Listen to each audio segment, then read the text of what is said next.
فرمانے حضرت علی اتنے خشک نہ بنو کہ توڑ دیے جاؤ اور اتنے نرم نہ بنو کہ نچوڑ دیے جاؤ.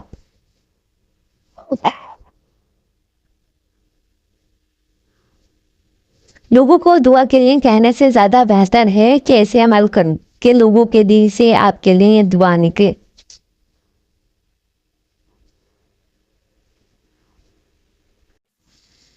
حضرت علی رضی اللہ عنہ فرمایا کوئی تم سے بھلائی کی امید رکھے تو اسے مایوس مت کروں، کیونکہ لوگوں کی تم ضروریات کا تم سے وابستہ ہونا تم پر اللہ کی عنایت ہے.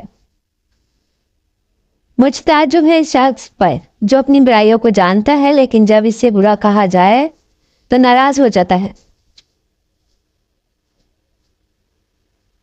دل کو قابو میں رکھنا اور اختیار ہونے کے باوجود ناجائز خواہشات پر عمل نہ کرنا